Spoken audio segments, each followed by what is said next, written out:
Imagine this universal, paralyzing scene that determines the trajectory of your life. You stand at a crossroads. It's not just a choice of what to have for dinner. It's a crucial, fundamental decision concerning your relationships, your career, or the very foundation of your life, requiring immediate, decisive action. You already instinctively know what to do. An inner voice, a blend of your experience, intuition, and values, has already given you the answer. It's quiet, it doesn't shout, but it's precise and confident. But instead of trusting this quiet but powerful inner voice and accepting absolute responsibility, you do what most people do: you panic and start seeking external validation. You go to consult. You ask a friend who hasn't achieved anything, a mom who hasn't lived your life, or a random internet expert whose frame of reference is completely different from yours. You begin to gather votes, as if voting for your own destiny. On a conscious level, you convince yourself that you're seeking wisdom, objectivity, or confirmation that you're on the right path. You think you're searching for an answer to life's riddle. The truth is, you're seeking psychological permission to fail and a way to shift absolute responsibility for your life and its consequences onto someone else's opinion. This is self-sabotage disguised as prudence. Your brain uses advice as insurance against the pain and shame of making independent decisions.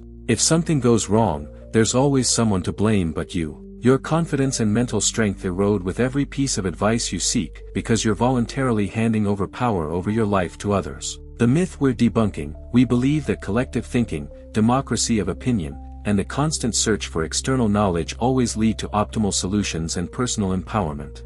Truth: seeking advice is often a subtle, cutting form of self-sabotage and a fundamental renunciation of one's own framework of confidence and autonomy. It's a childish habit to seek a parental figure who will grant permission and relieve the burden of adult decisions. We will uncover the dark psychology of advice and show how your thinking must separate information from authority and reclaim the sovereign power of autonomy. Insight number 1: Delegating responsibility, psychological insurance. Psychology: the greatest fear in the process of transformation and growth is the fear of complete, public failure, for which you alone will be held accountable, with no opportunity to justify it. Your brain, which is lazy and conservative by nature, hates uncertainty and absolute responsibility for an unknown outcome. Communication: when you accept advice and fail, you gain a mental shield. You can say, "I followed the instructions," or, "It was the expert who was wrong." The blame and, more importantly, the consequences, are transferred to the advisor or the process. Psychological benefit: this way, you protect your self-esteem from being knocked out, but you pay with power and confidence. Mini story: you bought an expensive course or hired a guru not for unique knowledge, but for the moral right to say, "If things don't work out, I did everything the expert said, but it didn't work, the problem isn't me." Dark secret: the logic of seeking advice isn't about success, but about protection from self-blame. You choose the safety of average results over the risk of greatness. You seek the most popular or most approved path, even if it contradicts your intuition. This is the instinct of the crowd. Insight number 2: the alien value frame trap. Remember, advice is not an objective fact. It is always filtered through someone else's life, someone else's experience, someone else's limitations and, most importantly, someone else's fears. Mindset: an advisor, be it a friend or an expert, gives you a solution that would work for them or be safe for them in their particular world. They project their frame onto your life. Your goals, your confidence, your unique set of circumstances, and your philosophy often clash with the frame of those you ask, but you don't see it. Example: asking a relationship loser about the dynamics of attraction or a poor person about the wealth mentality. You're getting a recipe for failure because their frame is already broken or limited. You're not just receiving information, you're absorbing their fears, their negative beliefs, and their limited experience. Truth: advice is a psychological projection. You accept someone else's limitations and beliefs as your own laws and possibilities. Your mindset must recognize, advice not only dilutes your unique strength but also narrows your vision to someone else's horizon. Autonomy: a strong person creates their own rules. The weak seek out other people's instructions. Insight number 3: the confirmation addiction, approval addiction.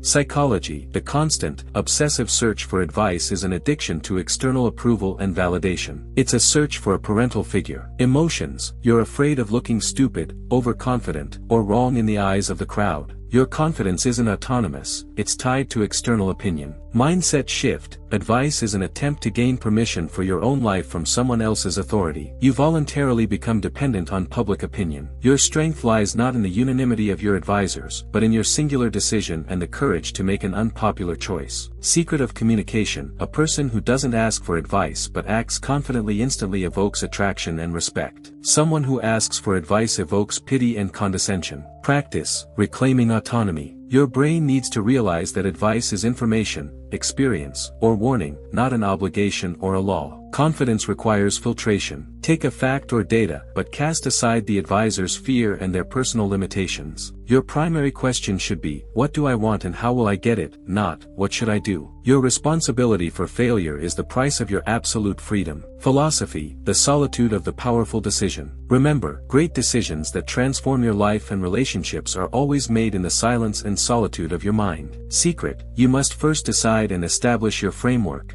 and then ask an expert if you need technical details, not moral approval. Your framework should be, I accept the risk of error for the full power of the decision that is right for me. Emotions crave group protection. The mind of a strong person demands individual responsibility and autonomy. Your strength lies in creating your own knowledge through action, not in consuming the experience of others. Your relationship with confidence begins with a single decision, made unilaterally, without advice or approval. Self-affirmation. Your life is your unique exploration, not a repetition of someone else's path or following someone else's instructions. Breaking your addiction to advice is the only path to true, unshakable strength and confidence. Your mind is freed when you realize that true confidence doesn't need external validation. It is autonomous. You are worthy of trusting your intuition and your unique thinking. Psychology. Your brain will always look for the easiest way to reduce stress. The easiest way is the path of someone else's responsibility. You may make mistakes, but it will be your mistake that makes you stronger, not someone else's that makes you weaker. The secret of strength. Your advice is already within you. All it takes is the courage to hear it and accept absolute responsibility.